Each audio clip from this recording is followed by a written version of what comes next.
ini ternyata insentif yang dijanjikan Jokowi bagi para PNS.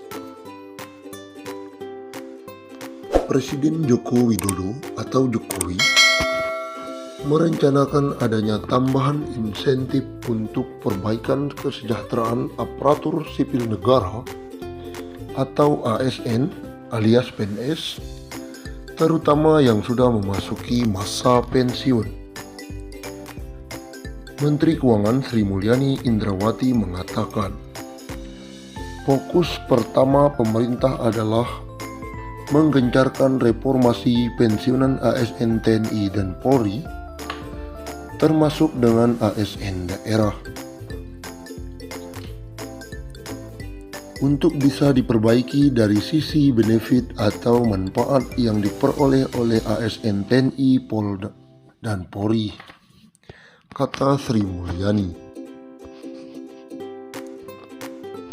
Adapun yang kedua, perubahan mekanisme penggajian pensiunan PNS.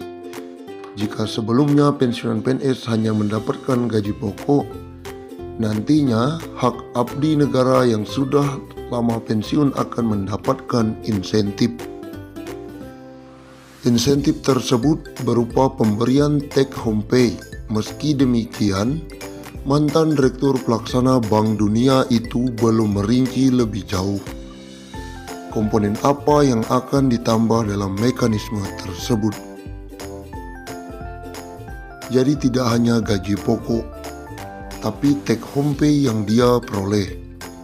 Dengan demikian dihitung berdasarkan take home pay, maka kami berharap dari kalkulasinya akan bisa mendapatkan manfaat yang lebih sesuai, kata Sri Mulyani.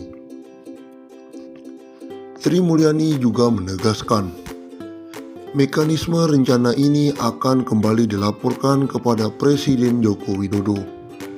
Pemerintah juga akan kembali memaparkan dampak dari kebijakan tersebut apabila diimplementasikan ke depan, karena ada implikasinya ke APBN dan APBD.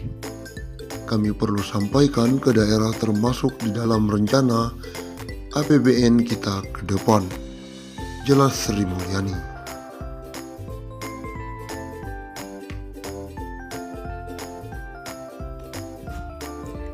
Simak update terbaru rencana pensiunan PNS dapat 1 miliar. Menteri Pendayagunaan Aparatur Negara dan Reformasi Birokrasi Cahyokumolo mengemukakan pemerintah memutuskan untuk menunda lebih lanjut pembahasan skema dana pensiunan PNS yang akan diterapkan dengan jumlah iuran pasti atau pilih pendit pada tahun 2021 ini. Lewat aturan ini, pensiunan PNS bisa kantongi 1 miliar rupiah.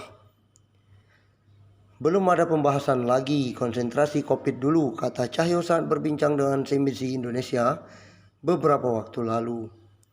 Diketahui, skema dana pensiun yang diterapkan selama ini ialah dengan istilah Pay as you go.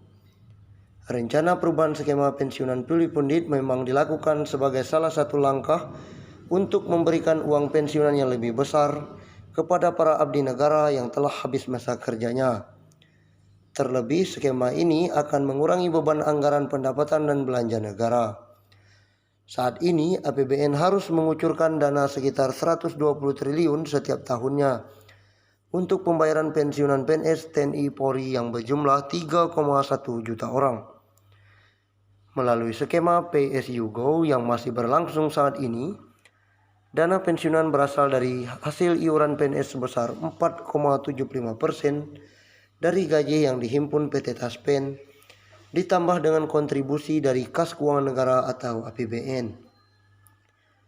Sementara itu, jika menggunakan skema pilih pendit, uang pensiunan yang diterima PNS akan lebih besar, karena iuran yang dikenakan adalah persentase dari take home pay yang berjumlah lebih besar.